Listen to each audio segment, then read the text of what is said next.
Hey guys, today we're going to be testing the i7-4790K. When this processor came out 10 years ago, it was pretty legendary because it was bending over any processor that got in its way. Now, what does the i7-4790K and this piece of poo have in common? Absolutely nothing. So we're going to be doing benchmarks and gaming benchmarks and actual gaming, and we're not just going to get average FPS, we're going to make sure we get our 1% lows, our 0.1% lows to see if the i7-4790K can still game in 2024. It's going to be pretty sicko mode.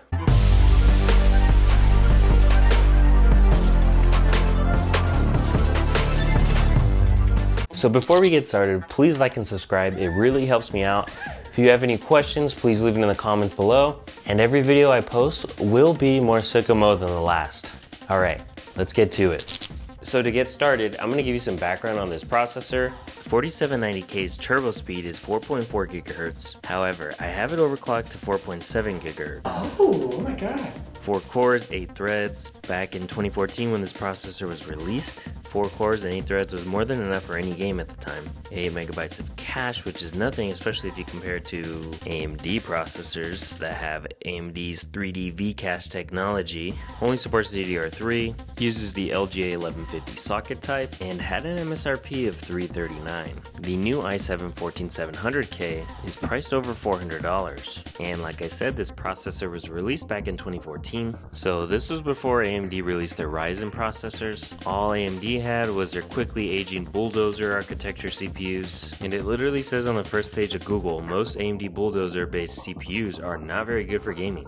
Well, that's not very sicko mode. These were AMD's FX processors. They also had A-series CPUs. The A10-7850K was a direct competitor to this processor, but the i7-4790K easily bends this processor over. For high-end gaming back in 2013 and 2014, there really wasn't any competition. If you had one of these Intel processors, it didn't matter how big your wiener was, you were the coolest guy in town.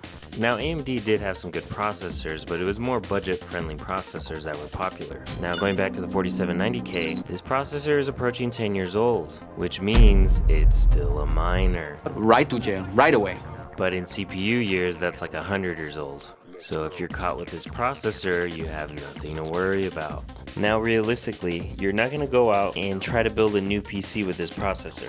More for people who are maybe getting a hand-me-down, red hair, and a hand-me-down robe. You must be a Weasley.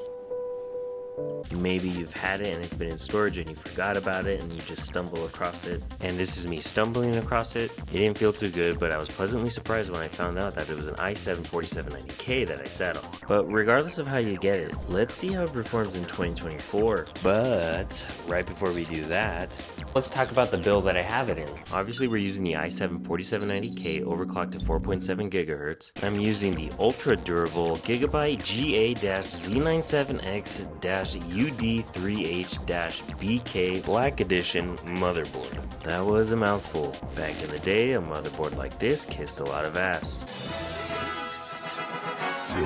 I mean kicked a lot of ass. My bad. Cooling the processor, I'm using the DeepCool AK620 Zero Dark Cooler, 16 gigs of DDR3 2400 MHz RAM. This is some of the fastest DDR3 RAM you can get, and they're blue. For the SSD, I'm going with a 1TB Samsung 970 EVO Plus, and I did go with a modern GPU. In my i5-4670K video, someone was upset enough to comment and say, "Bruh, you put an RTX 30 Ti, of course will perform better." I hear you. I'm going with an RTX 3080. Yeah, I know I completely disregarded his advice. An RTX 3080 is my benchmark card, and this GPU is going on 4 years and it still packs a punch.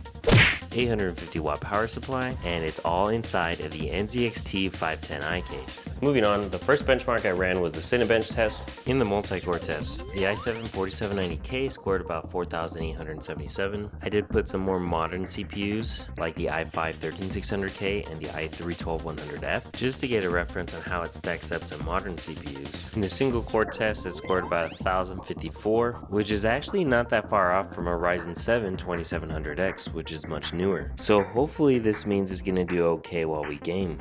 The next tests I ran were some 3D Mark benchmark tests, starting with Firestrike Extreme. The i7 had a score of 16,347, not too far behind the i3-12100F.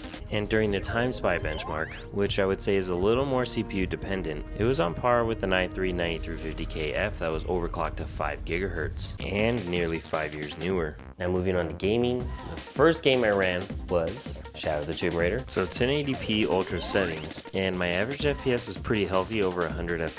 Now my 1% and 0.1% lows weren't the greatest, but this game is still very playable with this processor. There will be drops in FPS, but it won't be enough to say that the game is not playable at ultra settings at 1080p. And I always try to play at ultra. If you're wanting to average over 60 FPS in your 0.1% lows, just drop to high or medium settings. That should do the trick. The next game I ran was Starfield. 1080p ultra settings. I was not able to achieve 60 FPS in any of the categories. This game was pretty choppy, and even at ultra settings, the game kind of looks like crap. This CPU doesn't even meet the minimum requirements to play this game, so that's kind of what you should expect. At least it runs the game, just not very well. Since this game could not average 60 FPS, I would say this game is not playable with this processor.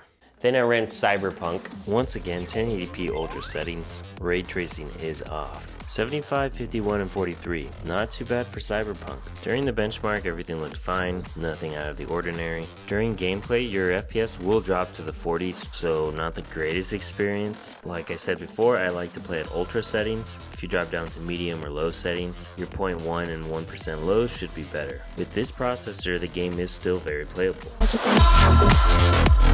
Then I ran Red Dead Redemption 2. 1080p high settings, and I had to drop this one to high because it was struggling to hit 60 FPS at ultra settings. So 78, 53, 37, 0.1% lows aren't the greatest. Very playable though. Playing this game, you should still have a decent experience. And just remember, this processor is about 10 years old now, so maybe we should cut it a little bit of slack. But like I said, this game is still very playable.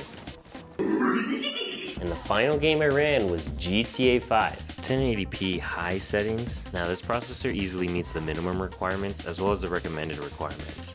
However, when I had everything at ultra settings, I was actually struggling to hit 60 FPS, which I thought was kind of odd. I turned down to high settings. Gameplay was actually pretty smooth.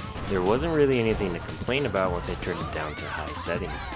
And if you are complaining, stop what you're doing and go have one of these. I'm sure you'll enjoy it. And dang, this girl's strong. So after all that testing, after all that info, after making Play-Doh penises, what does this all mean? Nowadays, the i7-4790K isn't going to be bending other processors over, but it is still very usable. And what I mean by that is, when paired with a modern GPU, it's able to play most games at high or even ultra settings at 1080p. The only game I saw it really struggle with was Starfield. Now, yes, this processor is 10 years old. Yes, it only has 4 cores, 8 threads. Yes, it can only use DDR3 RAM. Like I said, I'm not recommending you go buy this processor, but if you happen to have it already, maybe you've upgraded your PC and this is your old processor, or it was given to you as a hand-me-down, or maybe you stole it out of grandma's old compact computer. If you have this processor, it is still very gameable in 2024. It can play most AAA titles and will easily play games like Fortnite or CSGO. In my opinion, we shouldn't let these Devil's Canyon processors go by the wayside just yet. 10 years later, these CPUs still pack a punch, even though it may be a small little punch. These CPUs are definitely outdated. However, I think a lot of people will be able to get some use out of these processors still. So let me know in the comments what you guys think. Also, are you guys still rocking the i7-4790K? If so, let me know in the comments. Hopefully all this information helps. If you have any questions, please leave it in the comments below. And if you like this content, please like and subscribe. It really helps me out. Me and my boy Klaus, we put in a lot of work to make these videos as Sicko Mode as possible. And like always, have a Sicko Mode day.